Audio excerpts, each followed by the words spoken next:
Hello students. आज हम जो बीए थर्ड का जो पेपर है उसका जो सेकंड पेपर है उसको डिस्कस करेंगे। जो सेकंड पेपर है आर्थिक नीति का निर्माण एवं समष्टि आर्थिक नीतियों के उद्देश्य। जो बीए थर्ड ईयर का जो सेकंड पेपर है इकोनॉमिक पॉलिसी उसको हम आज डिस्कस करेंगे, जिसमें फर्स्ट हम देखेंगे आर्थिक नीति क्या होती है। आर्थिक नीति से मतलब है जैसे अगर हम देखें तो सरकार के जो जो कार्य होते हैं, सरकार क्या कार्य करती है। अगर हम उसकी आर्थिक क्रियाओं की बात करें, किसी भी देश में अगर कोई निर्णय जो आर्थिक नीति की बात होती है तो व्यवसाय की संरचना, स्वरूप, रोजगार की बात करना, विनियोग, ठीक है, नए उद्योग लगाना, तो इनसे संबंधित जो भी नीतियाँ बनाई जाती हैं वो सभी क्या होती हैं, वो सभी आर्थिक नीतियों के अंतर्गत आती हैं।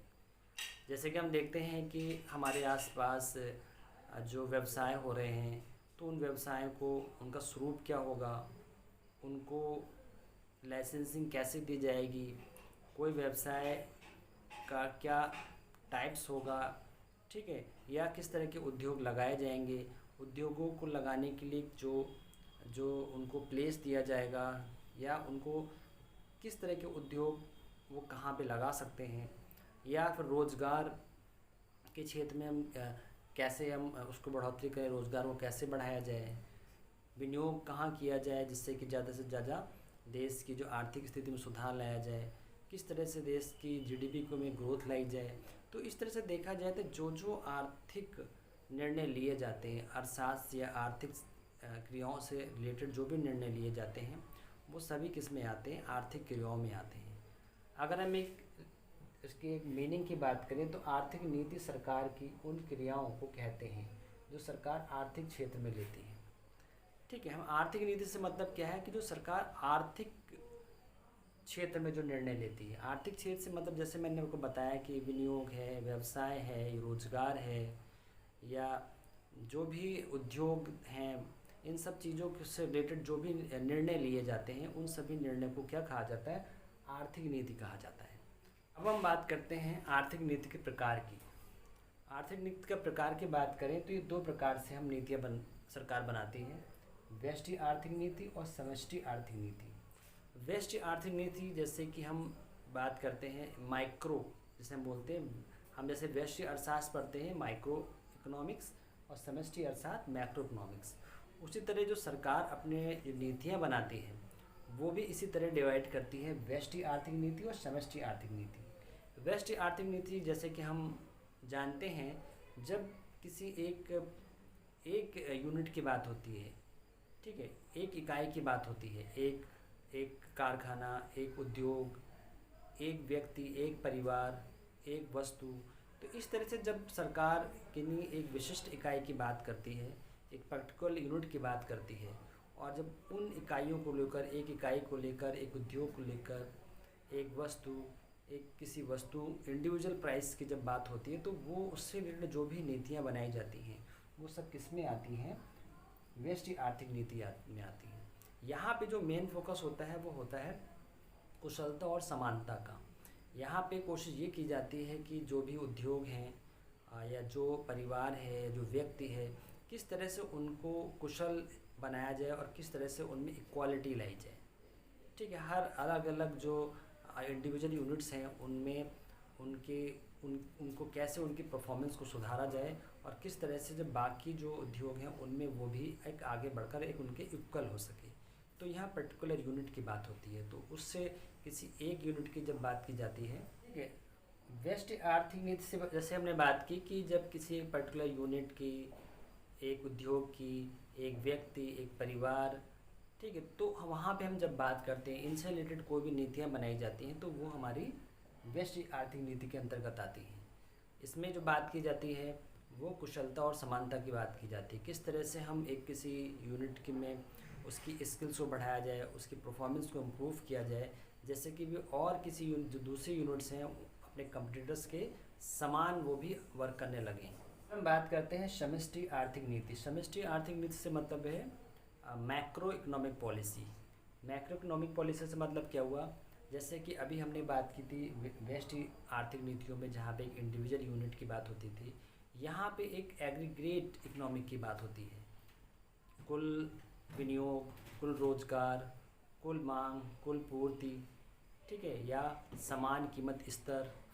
तो हम एक पूरी एग्रीगेट जो इकोनॉमिक्स की बात करते हैं या किसी एक इंडिविजुअल यूनिट की बात नहीं करते हैं। यहाँ भी जो आर्थिक नीतियाँ बनाई जाती हैं वो देखा जाता है कि किस तरह से कुल विनियोग कैसे बढ़ाया जाए, किस तरह से राष्ट्रीय आय को बढ़ाया जाए, कुल उत्पादन कैसे बढ़ाया जाए, समान कीमत स्तर को कैसे स्थिर रखा जाए, तो कुल मांग को कैसे डिसाइड किया जाए, मांग के स्तर को कैसे डिसाइड किया जाए, कुल पूर्ति को कैसे डिसाइड किया जाए।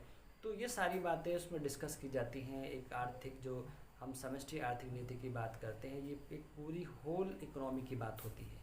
एक पूरे देश की अर्थव्यवस्था को चलाने के लिए जो भी निर्णय लिए जाते हैं, चाहे वो विनियोग से रिलेटेड हो, चाहे रोज़गार से हो, या समान कीमत से हो, मांग से हो, पूर्ति से हो, उत्पादन से हो, किसी भी क्षेत्र से हो, वो सारे निर्णय पूरी एक अर्थव्यवस्था को लेते हुए उसके निर्णय लिए जाते हैं। उसको हम बोलते हैं समष्टि आर्थिक नीति। अब हम समष्टि आर्थिक नीति के कुछ उद्देश्यों की बात कर लेते हैं।